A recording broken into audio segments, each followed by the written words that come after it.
तो हेलो दोस्तों, आज हम आपको एक वाक्य बताने वाले हैं। कल यही रात 11 बजे की बात है, जब मैं खाना खा के टहल रहा था और अचानक से मेरी मुलाकात अभी के इस दौर के सबसे बाहुबल व्यक्ति से मुलाकात हो गई। वो कौन है तो आप समझ गए होंगे, तो वो हमारे कोरोना है, ठीक है। और हमारे कोरोना से मुलाकात हो जाती है और उनसे जो हमारी वार्तालाप है वो एक कविता के माध्यम से हुआ है। तो आइए आपको बताते हैं। तो आपको समय याद है? समय कब का है दोस्तों? तो 11 बजे की बात है। तो आज रात 11 बजे कोरोना से मुलाकात हुई। क्या दोस्तों, आज 11 बजे रात को कोरोना से मुलाकात हुई।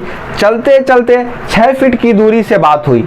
चलते चलते 6 फीट की दूरी से बात हुई। आपको तो पता है कि दूरी हमेशा मेंटेन करना है, इसीलिए हमने भी दूरी मेंटेन की कोरोना से, और चलते चलते 6 फीट की दूरी पे बात हुई।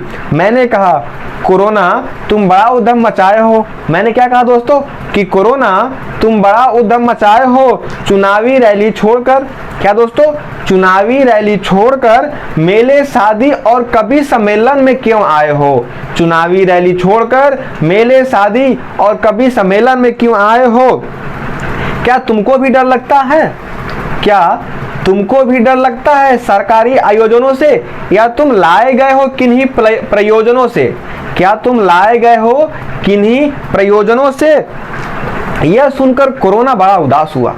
यह मेरी बात सुनकर कोरोना बड़ा उदास हुआ और मायूस होकर के बोला, कवि महोदय तुम सबकी पीड़ा गाते हो। कवि महोदय तुम सबकी पीड़ा गाते हो। मैं भी तो पीड़ित हूँ, मैं भी तो पीड़ित हूँ। तुम मेरी व्यथा क्यों नहीं सुनाते हो? तुम मेरी व्यथा क्यों नहीं सुनाते हो? मैं तो पहले आया था, मैं तो पहले आया था, लेकिन अब मुझे लाया गया है, लेकिन अब मुझे लाया गया है। सत्ता के सरदारों ने मुझको हथियार बनाया है। सत्ता के सरदारों ने मुझे हथियार बनाया है। मैं अब उनकी मर्जी से अंदर बाहर आता जाता हूँ। फिर भी जाते जाते, ये बात कोरोना कहता है कि फिर भी मैं जाते जाते तुम्हें अपना इलाज बताता हूँ। जहाँ जहाँ हिंदुस्तान में चुनाव कराया जाएगा, जहाँ जहाँ हिंदुस्तान में चुनाव कराया जाएगा, वहाँ कोरोना का एक भी मरीज नहीं पाया जाएगा। वहाँ कोरोना का एक भी मरीज नहीं पाया जाएगा।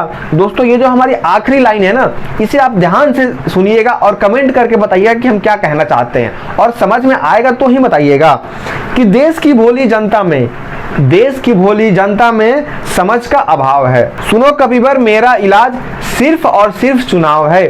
सुनो कविवर, मेरा इलाज सिर्फ और सिर्फ चुनाव है। तो दोस्तों, ये था हमारा कविता के माध्यम से कोरोना से मुलाकात की बातचीत। और आपको ये हमारी वीडियो कैसी लगी है कमेंट में अवश्य बताइएगा। साथ ही जो हमारी लास्ट की लाइन है, अगर आपको समझ में आई है तो उसके बारे में चर्चा जरूर कीजिएगा। हम आपके कमेंट का इंतजार करेंगे। तब तक के लिए धन्यवाद।